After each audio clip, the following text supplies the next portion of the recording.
Assalamualaikum warahmatullahi wabarakatuh. Kami dari kelompok 7 akan mempresentasikan pekerjaan kelompok kami, yaitu mengenai audit siklus persediaan dan pergudangan.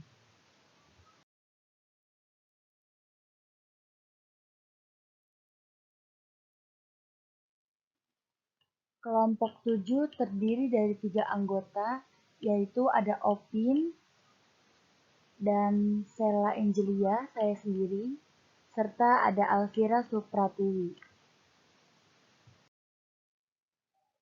Adapun poin-poin yang akan dibahas dalam materi kita kali ini. Yang pertama, ada siklus persediaan dan pergudangan. Poin kedua, yaitu fungsi bisnis dalam siklus dan dokumen serta catatan terkait. Yang ketiga, ada bagian dari audit inventaris atau audit persediaan. Yang keempat, ada audit akuntansi biaya. Yang kelima, ada prosedur analitis. Yang keenam, ada pengamatan fisik persediaan. Yang ketujuh, ada audit harga dan kompilasi. Yang kedelapan, ada integrasi tes. Yang kesembilan, ada prosedur pengujian substantif persediaan. Yang kesepuluh, ada kertas kerja pemeriksaan. Dan yang terakhir, ada studi kasus.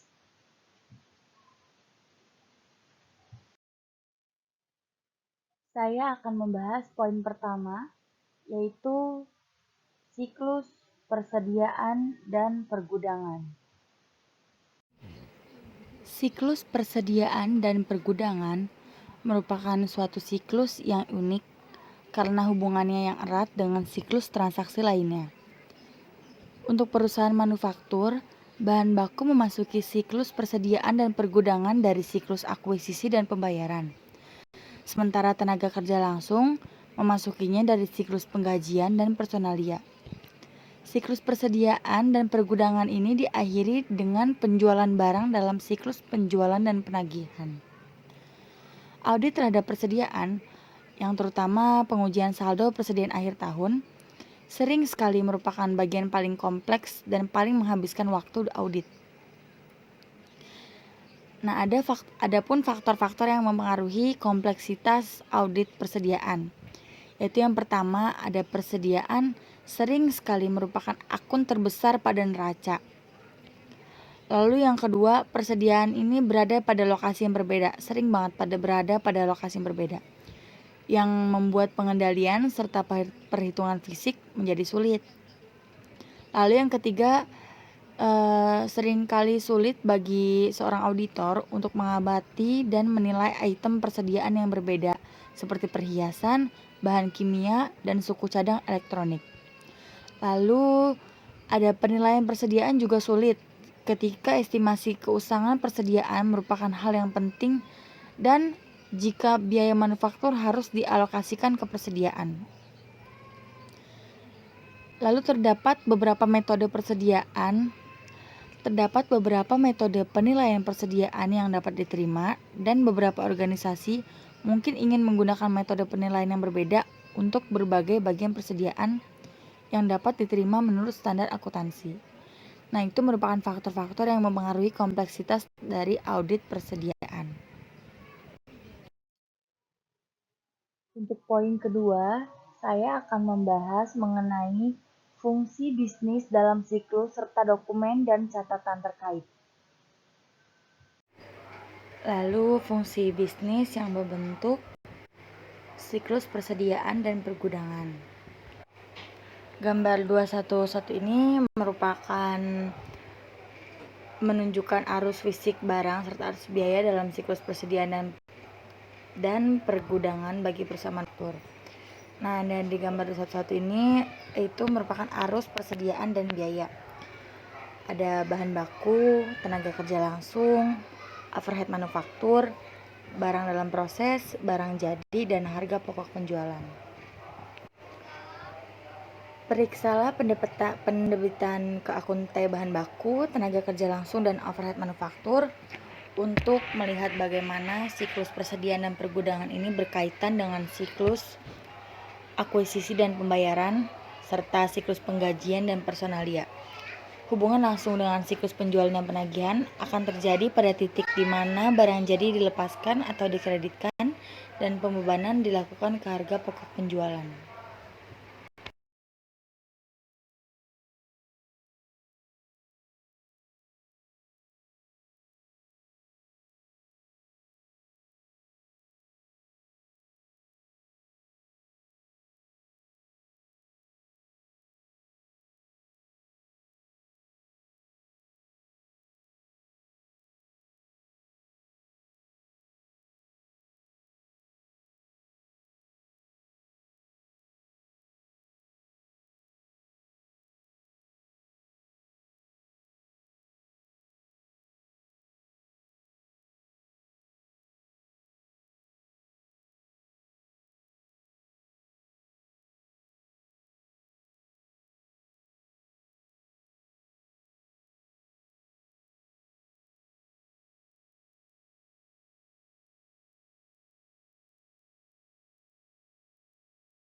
Kemudian pada gambar 212 ini merupakan fungsi-fungsi dalam siklus persediaan dan pergudangan.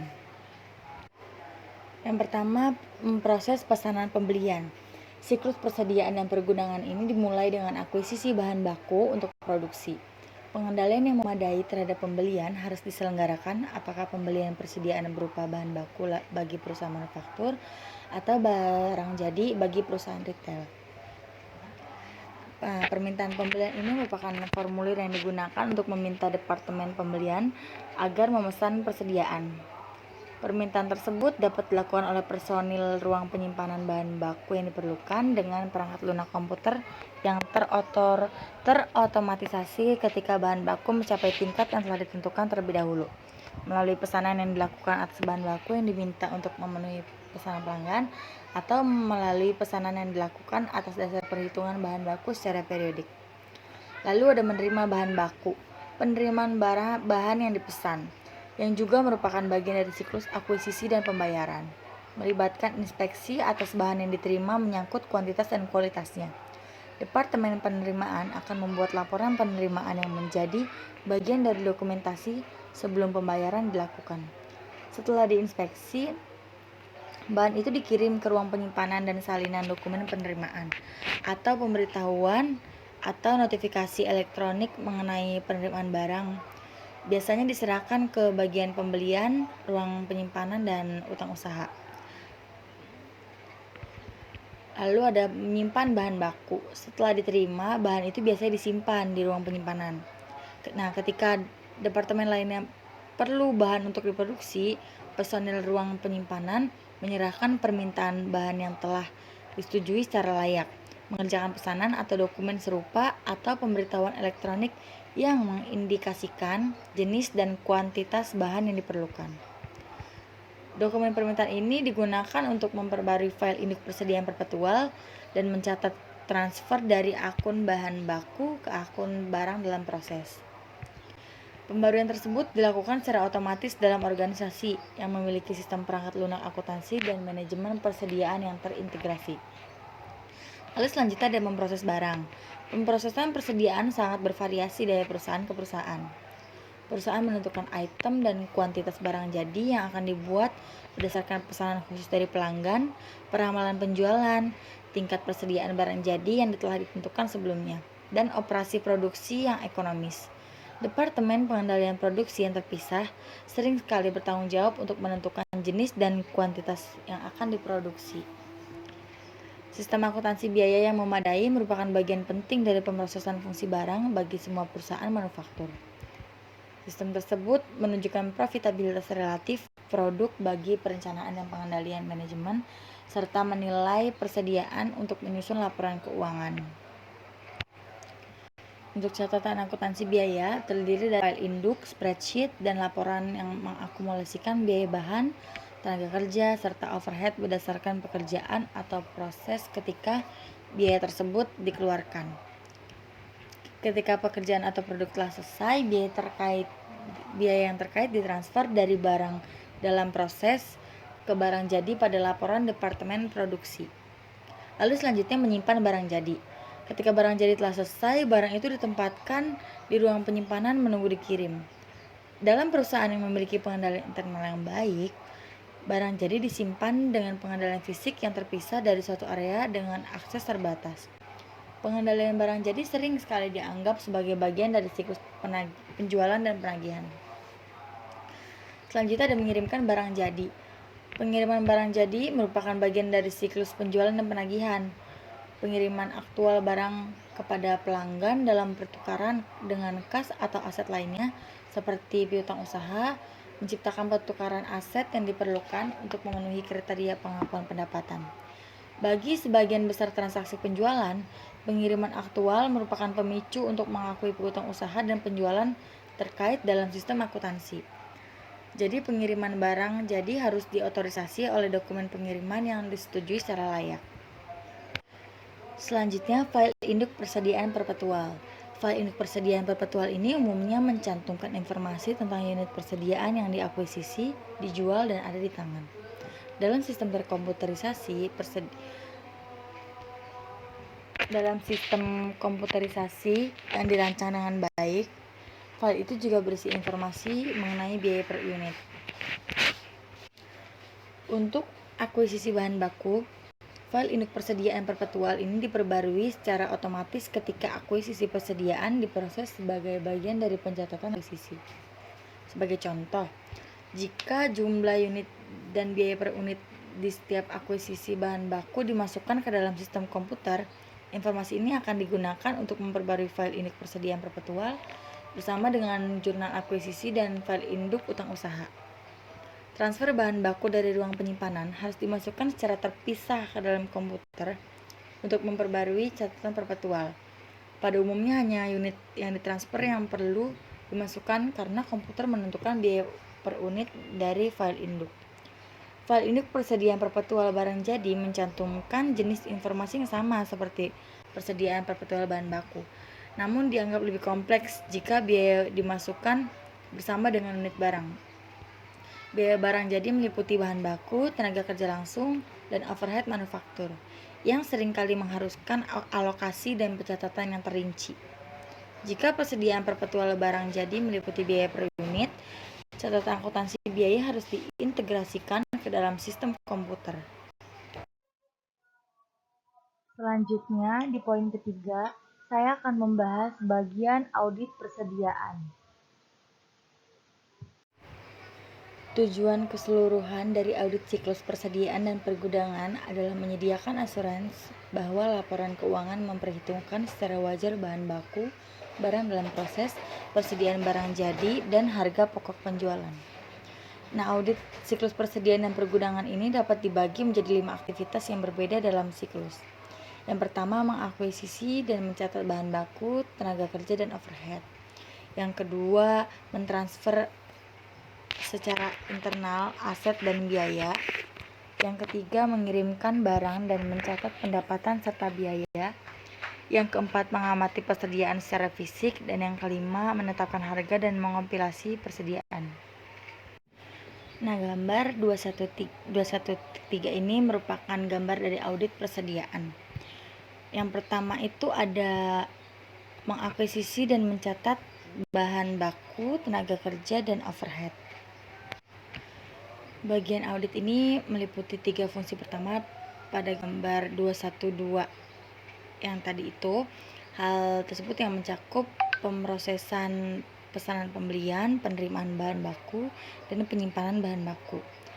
Auditor akan memahami pengendalian internal terhadap ketiga fungsi tersebut, lalu melaksanakan pengujian pengendalian serta pengujian substantif atas transaksi baik dalam siklus akuisisi dan pembayaran maupun siklus penggajian dan personalia. Pengujian tersebut harus memenuhi tujuan auditor bahwa pengendalian yang mempengaruhi akuisisi bahan baku dan biaya manufaktur telah beroperasi secara efektif, secara transaksi, serta transaksi akuisisi telah dinyatakan secara benar. Jika tenaga kerja langsung merupakan bagian yang signifikan dari persediaan yang dibuat, auditor harus memverifikasi akuntansi yang layak untuk biaya-biaya tersebut dalam siklus penggajian dan personalia. Lalu yang kedua ada mentransfer aset dan biaya. Nah, transfer internal persediaan ini kliennya memperhitungkan aktivitas tersebut dalam catatan akuntansi biaya yang independen dengan siklus lainnya yang diuji sebagai bagian dari audit siklus persediaan dan pergudangan. Transfer internal persediaan ini meliputi fungsi keempat dan kelima pada gambar 212 yang tadi ya. Lalu mengirimkan barang dan mencatat pendapatan serta biaya.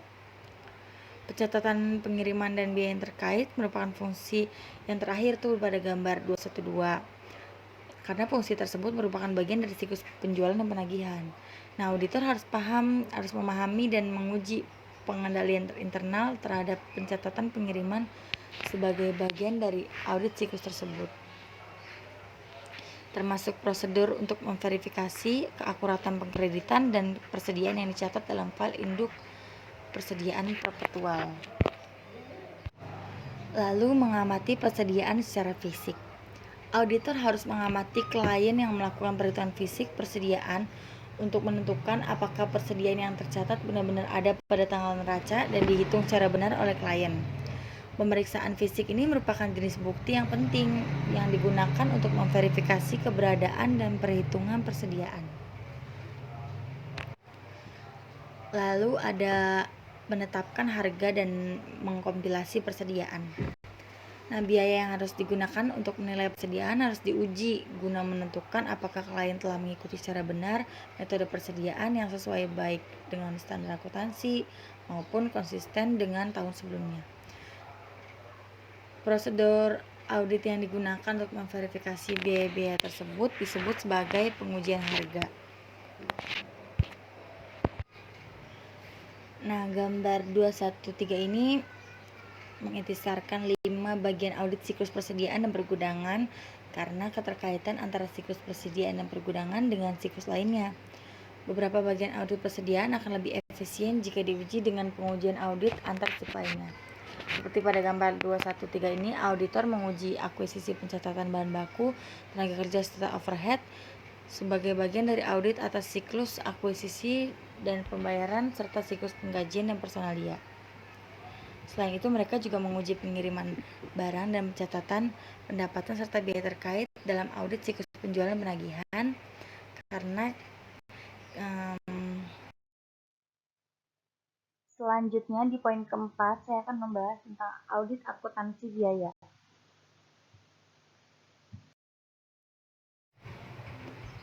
Pengendalian akuntansi biaya atau cost accounting control merupakan pengendalian yang berhubungan dengan pemrosesan yang memengaruhi persediaan fisik dan penelusuran biaya terkait dari saat bahan baku diminta sampai produk selesai dibuat dan ditransfer ke penyimpanan.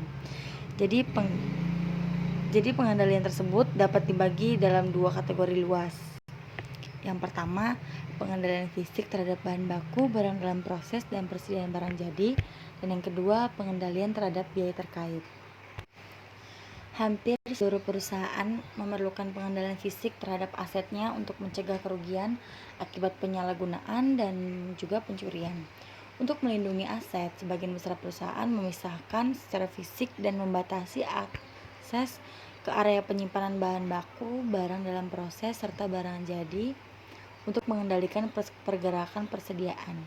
Dalam beberapa contoh nih, manajer menugaskan penjagaan persediaan kepada individu yang bertanggung jawab melindungi persediaan. Klien bisa menggunakan dokumen yang telah dipranomori untuk mengotorisasi pergerakan persediaan guna melindungi aset dari penggunaan yang tidak tepat. Salinan dokumen tersebut harus diserahkan langsung ke bagian akuntansi oleh orang yang mengeluarkannya tanpa melalui orang yang bertanggung jawab menjaga aset. Contoh dokumen jenis ini yang efektif adalah permintaan bahan yang disetujui untuk memperoleh bahan baku dari ruang penyimpanan. Konsep untuk mengaudit akuntansi biaya persediaan nggak jauh beda dengan yang dibahas untuk siklus transaksi lainnya. Itu memahami pengendalian internal dalam sistem akuntansi biaya, menilai risiko pengendalian yang direncanakan, menentukan luas pengujian pengendalian, serta merancang pengujian pengendalian dan pengujian substantif atas transaksi untuk memenuhi tujuan audit yang berkaitan dengan transaksi. Auditor sangat memperhatikan 4 aspek akuntansi biaya, yaitu yang pertama pengendalian fisik terhadap persediaan, yang kedua dokumen dan catatan untuk mentransfer persediaan, yang ketiga file induk persediaan perpetual, yang keempat catatan biaya per unit. Untuk pengendalian fisik, auditor menguji pengendalian fisik terhadap bahan baku, barang dalam proses, dan barang jadi umumnya terbatas pada observasi serta pengajuan pertanyaan. Auditor bisa memeriksa area penyimpanan bahan baku untuk menentukan apakah persediaan sudah dilindungi dari pencurian dan penyalahgunaan dengan menggunakan kunci atau ukuran keamanan lainnya termasuk kustodian persediaan. Auditor juga bisa meminta kustodian persediaan untuk menjelaskan tugas-tugasnya yang terkait dengan mengawasi persediaan yang dimonitor olehnya. Jika auditor menyimpulkan bahwa pengendalian fisik sangat tidak memadai sehingga persediaan akan sulit dihitung secara akurat, auditor harus memperluas observasi pengujian pengendalian fisik untuk memastikan bahwa perhitungan yang memadai telah dilakukan. Lalu yang kedua ada dokumen catatan untuk mentransfer persediaan. Nah, ketika mengaudit transfer persediaan, pertama auditor harus memahami pengendalian internal klien untuk mencatat transfer sebelum dapat melaksanakan pengujian yang relevan. Setelah memahami pengendalian internal, auditor juga bisa dengan mudah melaksanakan pengujian pengendalian atau pengujian substantif atas transaksi dengan memeriksa dokumen serta catatan untuk menguji tujuan terjadinya keakuratan bagi transfer barang dari ruang penyimpanan bahan baku ke lini perakitan manufaktur. Nah, untuk file induk persediaan perpetual ini, auditor menguji file induk persediaan perpetual dengan memeriksa dokumentasi yang mendukung penambahan dan pengurangan jumlah persediaan dalam file induk. Sebagai contoh, sebagai bagian dari pengujian atas catatan perpetual, auditor dapat memeriksa dokumen pendukung aktivitas persediaan yang mencakup penambahan persediaan bahan baku yang diperlukan, pengurangan persediaan bahan baku yang akan digunakan dalam produksi, lalu kenaikan persediaan barang jadi ketika barang telah selesai diproduksi, dan penurunannya ketika barang jadi telah dijual. Dan biasanya relatif mudah menguji keakuratan file induk persediaan perpetual setelah auditor ini menentukan kememadaian rancangan dan implementasi pengendalian internal persediaan serta tingkat penilaian risiko pengendalian terkait. Auditor menguji catatan perpetual untuk akuisisi bahan baku dalam siklus akuisisi dan pembayaran.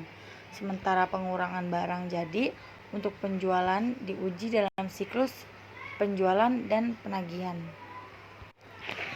Untuk catatan biaya per unit, keakuratan data biaya bahan baku, tenaga kerja langsung, dan overhead manufaktur sangatlah penting untuk menyatakan secara wajar persediaan bahan baku, barang dalam proses, dan barang jadi. Agar data biayanya itu akurat, klien harus mengintegrasikan catatan akuntansi biaya dengan catatan produksi dan akuntansi lainnya. Ketika menguji catatan biaya persediaan, pertama, auditor harus memahami pengendalian dalam sistem akuntansi biaya.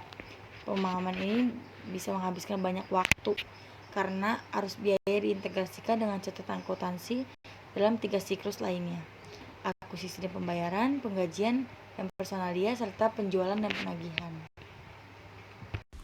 Selanjutnya itu ada prosedur analitis. Prosedur analitis merupakan hal yang penting dalam mengaudit siklus persediaan dan pergudangan, seperti pada semua siklus lainnya. Nah, pada tabel 21 strip 1 ini menunjukkan bahwa beberapa prosedur analitis yang umum dan kemungkinan salah saji yang dapat ditunjukkan ketika terjadi fluktuasi. Prosedur analitis yang pertama itu membandingkan persentase margin kotor dengan tahun sebelumnya. Nah, kemungkinan salah saji yang dapat terjadi itu adanya lebih saji atau kurang saji persediaan dan harga pokok penjualan.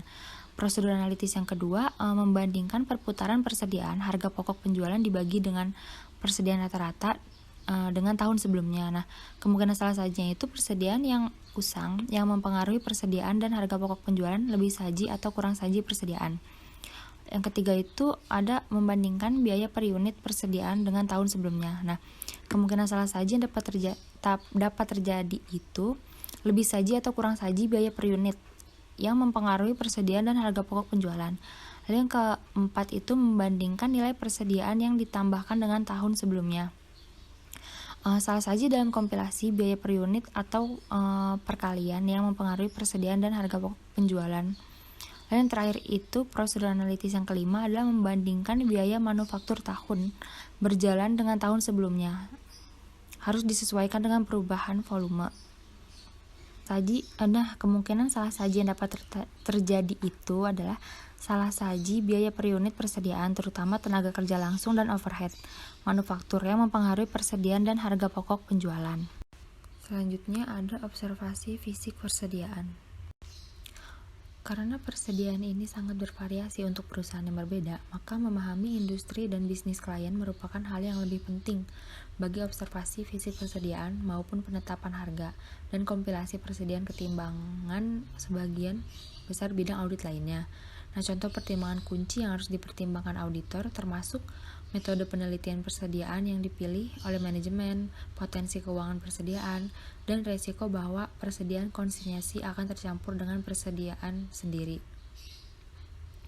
Pertama, auditor seringkali mengakrabkan diri dengan persediaan klien dengan melaksanakan kunjungan ke fasilitas persediaan klien, termasuk area penerimaan, penyimpanan, produksi, perencanaan, dan penyimpanan catatan. Nah, kunjungan tersebut harus dipimpin oleh seorang penyedia yang dapat menjawab pertanyaan mengenai produksi, terutama mengenai setiap perubahan pengendalian internal dan proses lainnya sejak tahun terakhir. Meskipun memahami pengaruh industri dan bisnis klien terhadap persediaan, auditor tetap menilai resiko bisnis klien untuk menentukan apakah resiko tersebut meningkatkan kemungkinan salah saji material dalam persediaan. Contoh sumber resiko bisnis yang umum untuk persediaan termasuk siklus produk yang singkat, potensi keuangan, penggunaan persediaan just in time, ketergantungan pada segelintir pemasok kunci, dan penggunaan teknologi manajemen persediaan yang canggih. Nah, setelah menilai resiko bisnis klien, auditor menentukan materialitas kinerja dan menilai resiko inheren untuk persediaan, yang biasanya sangat material bagi perusahaan manufaktur, grosir, dan retail. Auditor sering menilai resiko inheren yang tinggi untuk perusahaan yang memiliki persediaan signifikan, tergantung pada situasinya. Auditor seringkali memberikan perhatian yang lebih besar pada salah saji jika persediaan disimpan di lokasi yang berbeda. Metode kalkulasi biayanya adalah kompleks dan potensi keusangan persediaan sangat besar. Nah, ketika menilai risiko pengendalian, auditor terutama memperhatikan pengendalian internal terhadap catatan perpetual, pengendalian fisik, perhitungan persediaan, serta penetapan harga dan kompilasi persediaan. Sifat dan luas pengendalian tersebut sangat bervariasi dari perusahaan ke perusahaan. Nah, selanjutnya itu ada persyaratan observasi persediaan.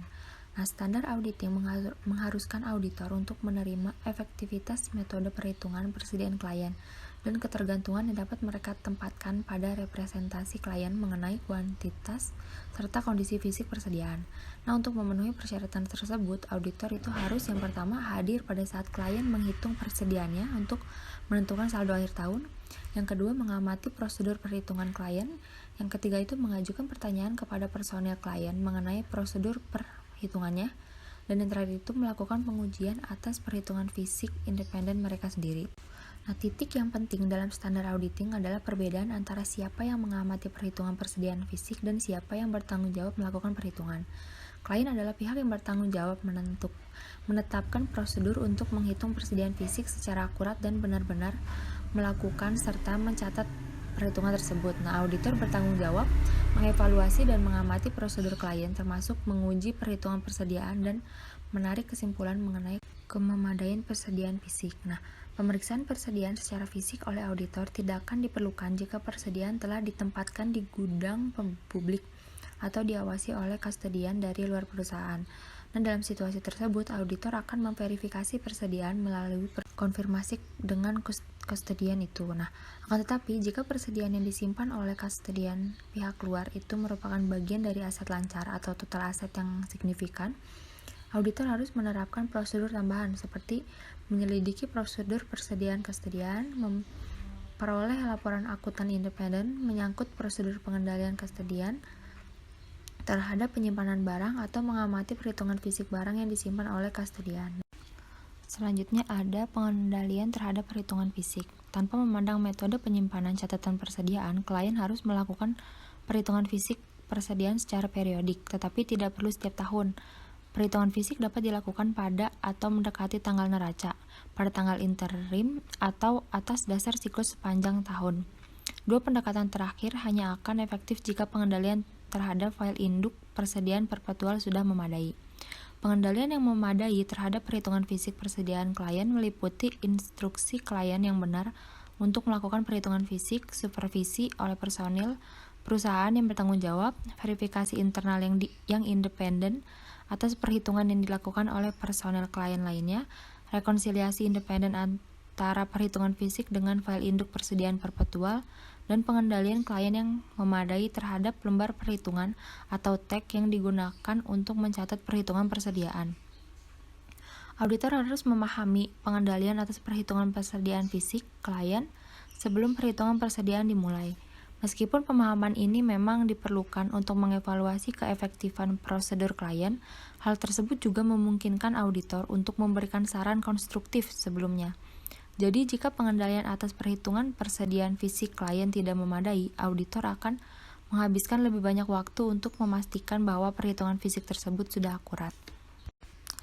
Lalu ada pengujian observasi fisik. Bagian yang paling penting dari observasi persediaan adalah menentukan apakah perhitungan fisik telah dilakukan sesuai dengan instruksi klien. Untuk melakukan hal ini secara efektif, auditor harus hadir ketika perhitungan fisik dilakukan. Nah, jika karyawan klien tidak mengikuti instruksi persediaan, auditor harus menghubungi penyedia untuk memecahkan masalah atau memodifikasi prosedur observasi fisik. Sebagai contoh, jika prosedur mengharuskan satu tim untuk menghitung persediaan dan tim kedua untuk menghitung ulang sebagai pengujian keakuratan, auditor harus memberi tahu manajemen jika kedua tim mengamati atau mengobservasi perhitungan bersama. Auditor juga harus memeriksa semua area fisik di mana persediaan disimpan untuk memastikan bahwa semua persediaan telah diperhitungkan dan diberi tag dengan cepat. Kotak atau kontainer lainnya yang menyimpan persediaan juga harus dibuka selama menguji perhitungan untuk memastikan bahwa persediaan ada secara fisik. Sebagai bagian dari prosedur analitis yang dilakukannya setelah klien menyelesaikan perhitungan persediaan, auditor dapat membandingkan persediaan dengan nilai dolar yang tinggi dengan perhitungan pada tahun sebelumnya serta file induk persediaan sebagai pengujian kelayakan. Selanjutnya itu ada audit penetapan harga dan kompilasi. Auditor harus memverifikasi bahwa perhitungan fisik atau kualitas catatan perpetual sudah diberi harga dan dikompilasi dengan benar. Nah, pengujian harga persediaan mencakup semua pengujian atas harga per unit klien untuk menentukan apakah hal itu sudah benar. Pengujian kompilasi persediaan termasuk menguji ikhtisar perhitungan persediaan klien, menghitung kembali harga dikalikan dengan kuantitas, memvoting ikhtisar persediaan, dan menelusuri total ke buku besar umum. Pengendalian penetapan harga dan kompilasi. Pengendalian internal yang memadai menyangkut penelusuran biaya per unit yang diintegrasikan dengan produksi dan catatan akuntansi lainnya yang menyediakan asuransi bahwa klien menggunakan biaya yang masuk akal untuk menilai persediaan akhir. Catatan biaya standar yang mengindikasikan varians biaya beban, tenaga kerja, dan overhead sangat membantu dalam mengevaluasi kelayakan catatan produksi. Jika manajemen memiliki prosedur untuk mempertahankan standar tersebut tetap mutakhir terhadap perubahan proses produksi dan biaya. Manajemen juga harus memiliki seseorang yang independen dari departemen yang bertanggung jawab menentukan biaya mereview kelayakannya. Untuk mencegah mencantumkan atau menyatakan terlalu tinggi nilai persediaan yang usang, klien harus mereview secara formal dan melaporkan item persediaan yang usang, bergerak lambat, rusak, dan dinyatakan terlalu tinggi. Review itu harus dilakukan oleh karyawan yang ahli dalam mereview file induk persediaan perpetual, menyangkut perputaran persediaan, dan melakukan diskusi dengan para insinyur atau personil produksi.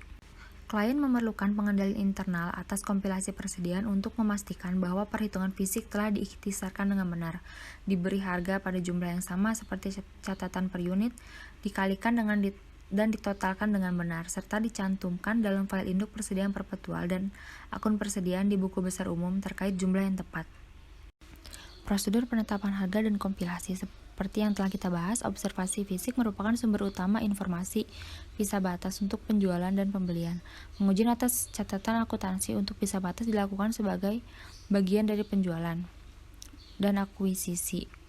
Nah, auditor dapat menerapkan tujuan dengan menggunakan informasi yang diperoleh dari klien sebagai kerangka referensi, termasuk deskripsi setiap item persediaan, kuantitas, harga per unit, dan nilai total. Kita mengasumsikan bahwa informasi yang direfleksikan dalam listing persediaan perpetual dicatat sesuai urutan deskripsi item persediaan dengan bahan baku, barang dalam proses, dan barang jadi disajikan terpisah. Totalnya harus sama dengan saldo buku besar umum. Lalu ada penilaian persediaan. Dalam melakukan pengujian penilaian persediaan, yang seringkali kita sebut sebagai pengujian penetapan harga, auditor menghadapi 3 permasalahan. Yang pertama, metodenya harus sesuai dengan standar akuntansi. Yang kedua, penerapan metodenya harus konsisten dari tahun ke tahun. Dan yang ketiga, biaya persediaan versus nilai pasar atau biaya penggantian atau nilai realisasi bersih itu harus dipertimbangkan.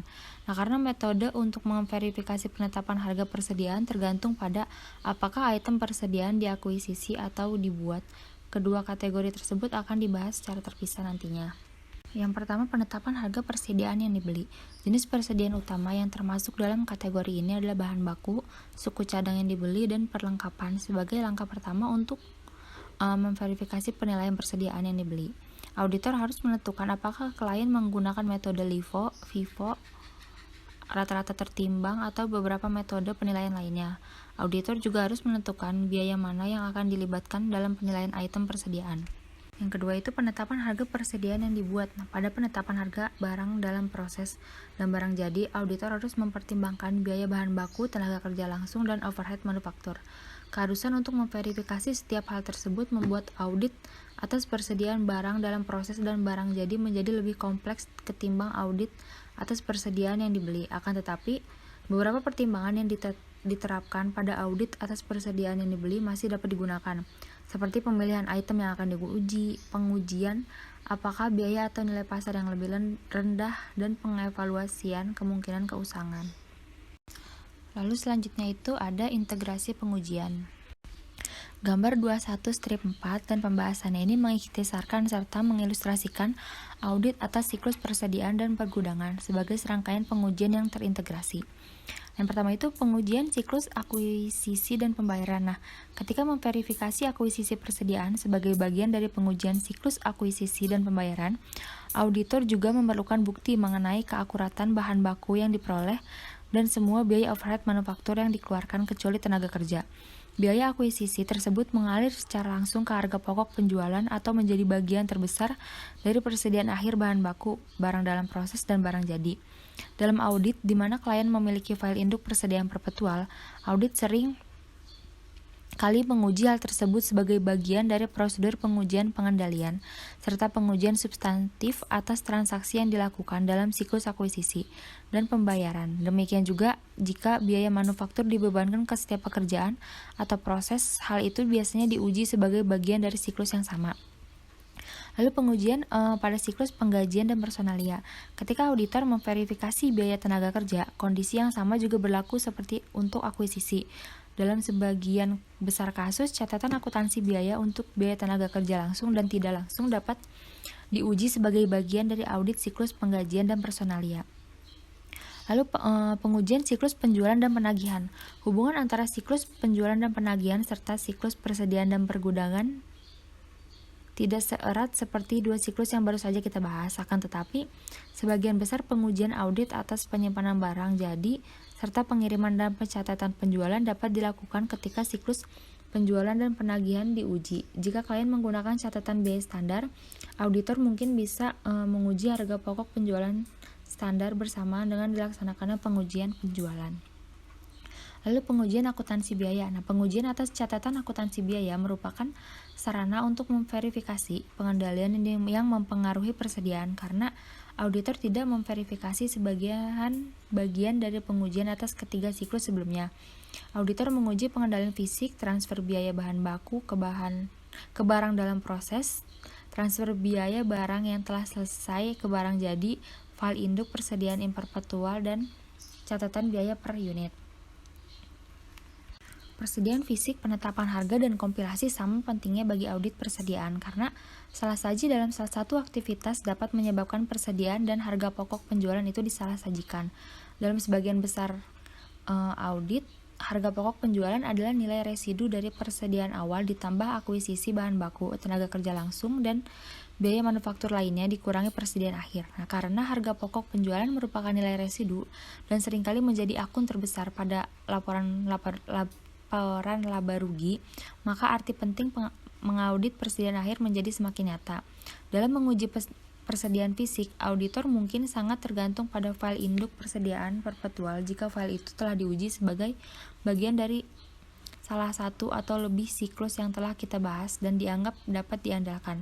Jika itu masalahnya, auditor dapat mengamati dan menguji perhitungan fisik pada waktu selain akhir tahun dan mengandalkan file perpetual untuk menyimpan catatan kuantitas yang memadai. Ketika menguji biaya per unit, auditor juga mungkin bergantung, sehingga beberapa tingkat pada pengujian atas catatan biaya yang dibuat selama pengujian substantif atas transaksi. Catatan biaya standar juga berguna untuk melakukan perbandingan dengan biaya per unit aktual. Jika biaya standar digunakan untuk menyajikan biaya historis, biaya itu harus diuji reliabilitasnya.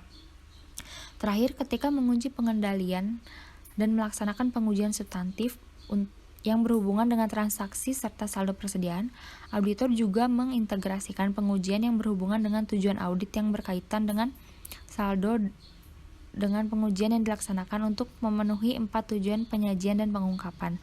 Standar akuntansi mengharuskan pengungkapan, metode penilaian, persediaan, dan informasi tentang persediaan yang relevan lainnya, seperti informasi cadangan LIFO dan catatan kaki. Auditor harus memahami pengendalian klien yang berhubungan dengan pengungkapan persediaan dan melakukan pengujian terhadap pengendalian tersebut serta pengujian substantif lainnya untuk memperoleh bukti yang tepat dan mencukupi bagi masing-masing dari 4 tujuan penyajian dan pengungkapan. Slide selanjutnya yaitu prosedur pengujian substantif persediaan. Prosedur pengujian substantif persediaan. Substantive testing atau pengujian substantif adalah prosedur audit yang dirancang untuk menguji kesalahan moneter yang secara langsung mempengaruhi kebenaran nilai saldo akun dalam laporan keuangan.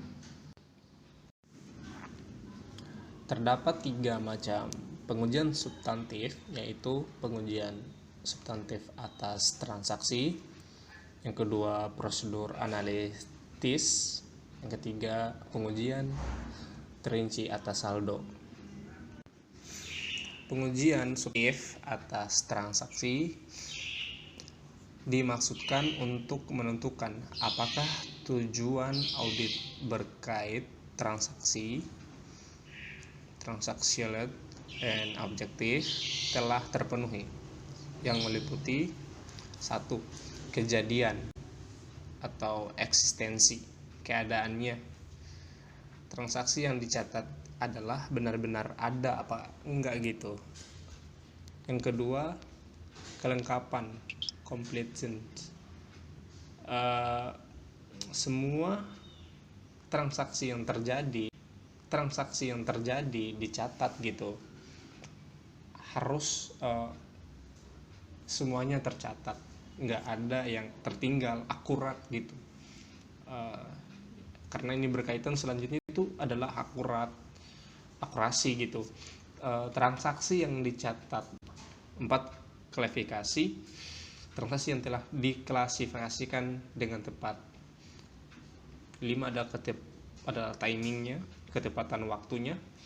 Transaksi ini harus dicatat pada on time gitu, maksudnya dengan tepat waktu. Yang keenam, posting dan ikhtisar atau summarizing secara benar gitu. Contohnya itu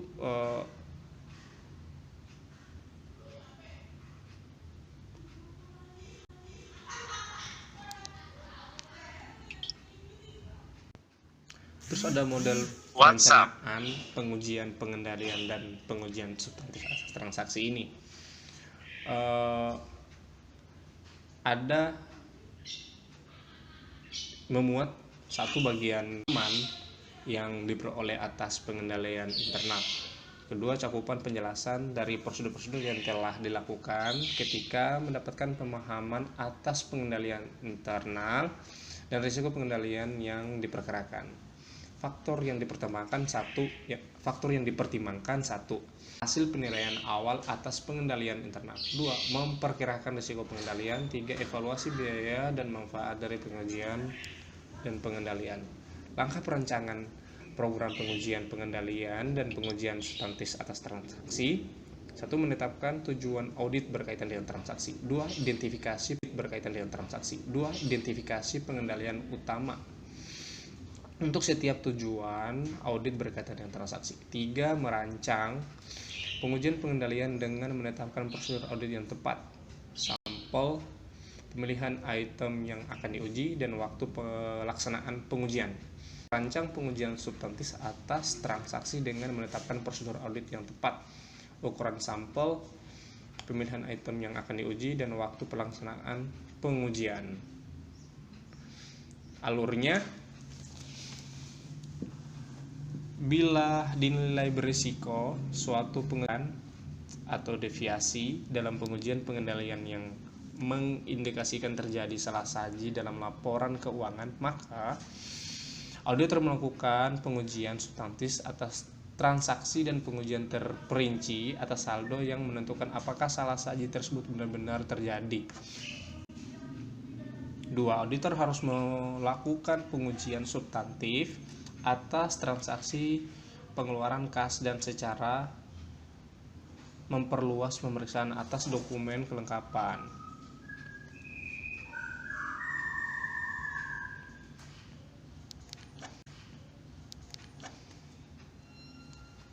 Auditor harus mengembangkan ekspektasi saldo akun yang rasio keuangannya dengan mempertimbangkan informasi yang berasal dari periode sebelumnya. Data rata-ratanya industri sejenis dengan BUMN atau BUMD diestimasi memiliki entitas auditan dan informasi non-keuangan lainnya.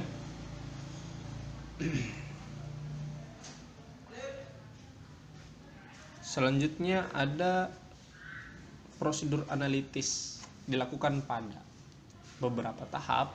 Tahap pertama, tahap perencanaan, digunakan untuk memudahkan dalam menentukan sifat, keluasan, dan waktu pelaksanaan prosedur audit, di samping membantu auditor memahami operasi atau kegiatan usaha audit.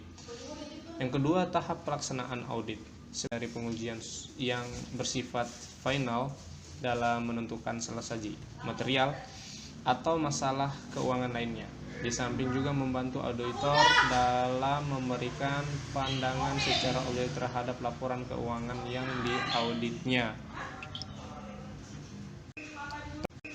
Perbedaan mendasar antara prosedur analitis pada tahap perencanaan dan prosedur analitis pada tahap pelaksanaan audit adalah: pada tahap perencanaan, auditor mungkin menghitung rasio dengan menggunakan data internal. Pada tahap pelaksanaan audit, auditor akan menghitung kembali rasio itu dengan menggunakan data setahun penuh dalam bulan, triwulan, atau semester. Manfaat prosedur analitis sebagai bukti audit bergantung kepada kemampuan auditor dalam mengembangkan ekspektasi mengenai saldo akun atau rasio keuangan tercatat dalam semestinya. Program audit untuk prosedur analitis terdiri atas prosedur audit dengan menggunakan analisis rasio keuangan yang umum dan relevan dengan tujuan audit berkaitan dengan transaksi, saldo, atau penyajian dan pengungkapan. Langkah perancangan prosedur analitis: 1. Menetapkan tujuan audit terkait transaksi atau tujuan audit berkaitan dengan saldo atau tujuan audit berkaitan dengan penyajian ataupun pengungkapan. 2. Menetapkan tipe data dan dinilai jumlah yang menjadi kriteria atau acuan pembanding. 3. Menentukan rasio finansial yang akan digunakan dan merancang prosedur audit. 4. Memilih sampel akun, menentukan nilai atau saldo akun yang akan dibandingkan atau dihitung kembali, recalculation. 5. Menentukan waktu pelaksanaan prosedur analitis. Prosedur analitis dilakukan dengan cara membandingkan antara unsur-unsur laporan keuangan serta informasi non-keuangan yang terkait secara terinci sesuai dengan area yang telah ditetapkan sebagai uji petik. Melalui prosedur analitis terinci, di tahap pemeriksaan dapat: 1. Menentukan hubungan logis penyajian antara masing-masing akun atau perkiraan pada laporan keuangan. 2. Menilai cakupan pengungkapan atas setiap perubahan pada laporan keuangan yang diperiksa. 3. Menentukan area-area signifikan dalam pengujian sistem pengendalian internal dan pengujian substantif atas transaksi dan pengujian terinci atas saldo. Pada pelaksanaan audit, prosedur analitis menggunakan saldo bulanan akan lebih efektif dalam melacak salah saji misstatement daripada prosedur analitis yang menggunakan saldo tahunan dan perbandingan antara entitas yang sama jenis usaha atau kegiatan operasi yang akan lebih efektif daripada perbandingan dengan seluruh entitas. Hasil prosedur analitis mengindikasikan kemungkinan terjadinya misstatement, maka prosedur analitis tambahan dapat dilakukan dengan atau auditor memutuskan untuk memodifikasi pengujian terinci atas saldo. Bila hasil prosedur analitis dapat diterima, maka beberapa pengujian terinci atas saldo dapat dihapus atau jumlah sampel dikurangi.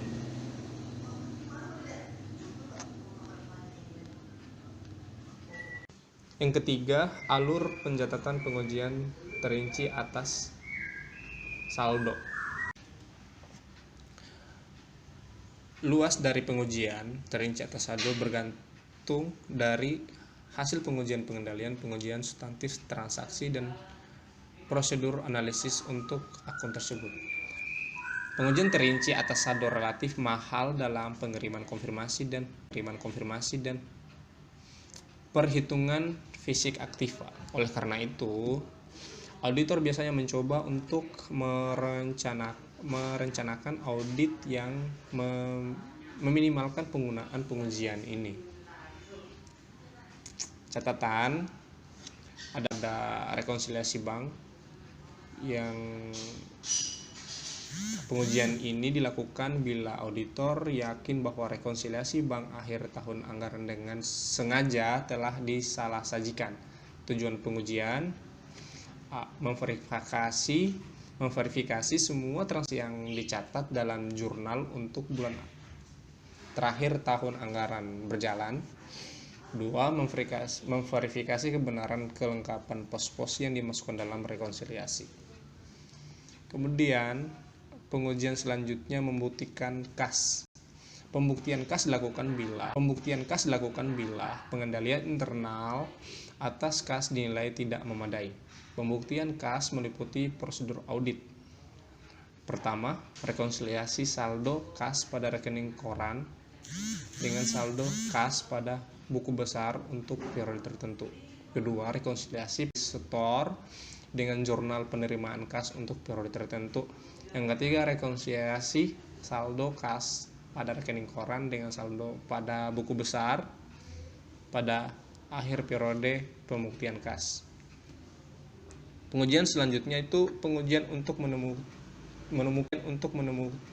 menemukan kiting. Kiting merupakan tindak kecurangan penggelapan kas dengan menutupi defalkasi atas kas melalui transfer uang dari satu bank ke bank lain pada periode mendekati akhir periode akuntansi dan mencatat transaksi. Dalam pelaksanaan transfer tersebut, pelaku mengupayakan agar cek disetorkan secara lambat sehingga tidak dapat di-clearing oleh bank pertama sampai akhir periode akuntansi. Aktivitas transfer tersebut akan dicatat pelaku sebagai aktif atau kas pada kedua bank tersebut.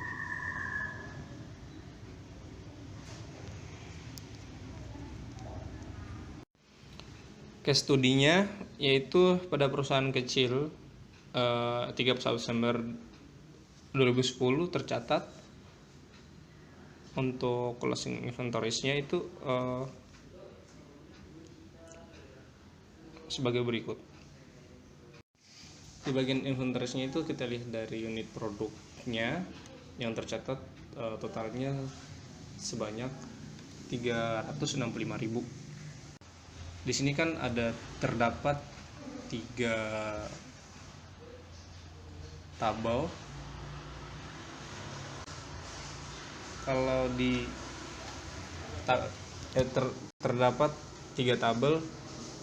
Kalau dibandingkan dengan slide selanjutnya, itu sebesar 399.500. Jika dibandingkan dua hal dari 365.000 dengan 399.500, sebesar 9% lebih kecil, sehingga tidak bisa dialokasikan untuk persediaan. Kertas kerja inventaris adalah semua berkas atau dokumentasi prosedur audit dan temuan pemeriksaan yang dikumpulkan oleh auditor dalam menjalankan pemeriksaan yang berasal dari pihak klien, analisa yang dibuat oleh auditor, dan pihak ketiga.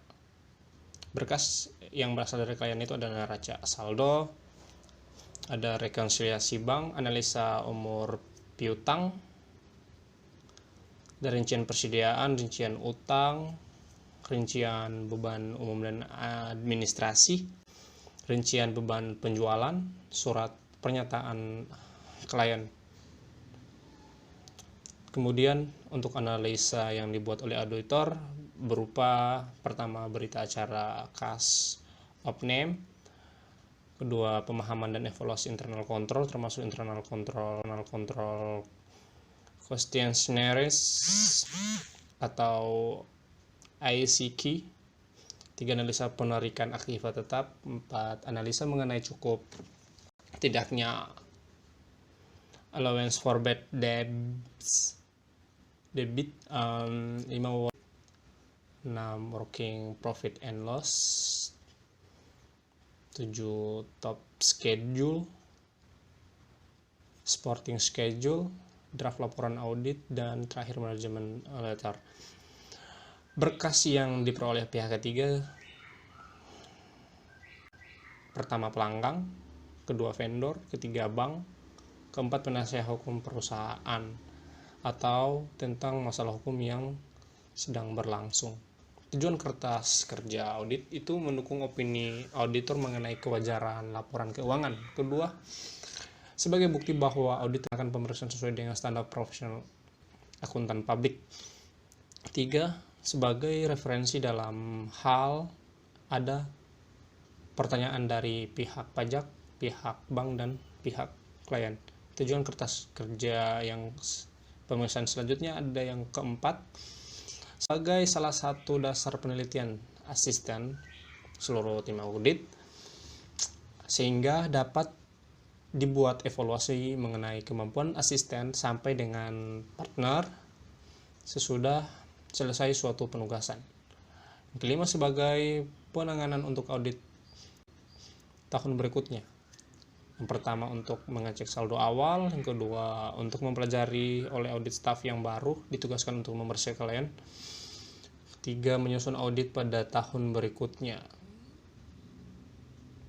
Jenis kartu kerja itu ada biasanya dikelompokkan dalam current file, berkas tahun berjalan, dan kedua berkas permanen, ketiga berkas surat menyurat.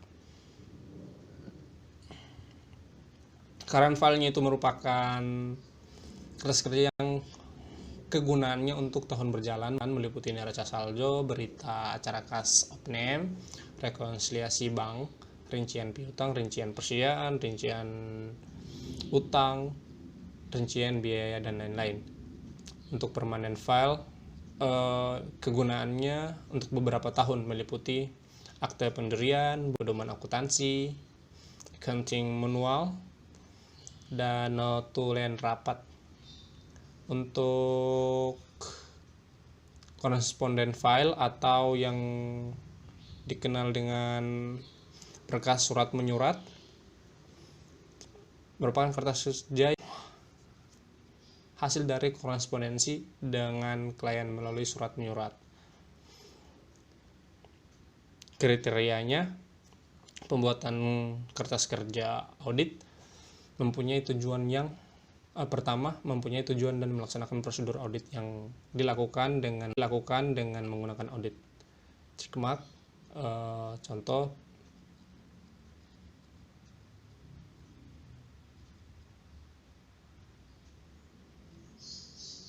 yang kedua, tidak menulis atau mengulang kembali kertas kerja pemeriksaan sebelumnya. Kriteria pembuatan kertas kerja. Kertas kerja audit harus diberi dengan indeks atau cross index. Pertama alfabet A sampai Z, ada numerik A1, 2 gabungan A1, A2 dan seterusnya. Diparaf oleh orang yang membuat dan mereview working papers kertas kerja audit sehingga dapat diketahui siapa yang bertanggung jawab. Kriteria pembuatan kertas kerja audit. Yang selanjutnya, yang kelima, setiap pertanyaan yang timbul pada review notes harus dijawab. Tidak boleh ada open question atau tidak boleh ada pertanyaan yang belum terjawab. Pada kertas kerja pemeriksaan harus dicantumkan sifat dari pemikiran yang diperiksa, selanjutnya prosedur pemeriksaan yang dilakukan, selanjutnya kesimpulan mengenai kewajaran pemeriksaan. Yang ketujuh, hal-hal tambahan, rapih dan bersih, mudah dibaca atau jelas. Bahasa yang digunakan harus baik, ya jelas juga, yang dapat dipahami oleh semua pembaca. Yang ketiga, tidak memfotokopi data dari kalian tanpa ada penjelasan. Yang kedelapan, di bagian muka file kertas kerja audit harus dimasukkan daftar isi dan indeks kertas kerja pemeriksaan atau kertas kerja audit dengan contoh paraf seluruh tim pemeriksa yang terlibat dalam penugasan audit. Pemilikan dan penyimpanan kertas kerja pemeriksaan. Hak kepemilikan ada akuntan publik, penyimpanan minimal 5 tahun, dapat digunakan sebagai sumber referensi, namun bukan sebagai pengganti catatan akuntansi. Kedua, harus ada persetujuan tertulis dari klien. Jika pihak lain ingin meminjam atau mereview kertas kerja. Ketiga, mempunyai langkah yang tepat untuk keamanan kertas kerja.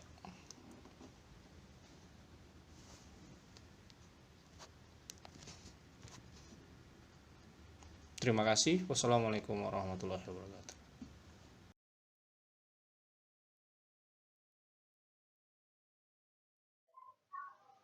Sekian presentasi dari kelompok kami. Kurang lebihnya mohon maaf. Wassalamualaikum warahmatullahi wabarakatuh.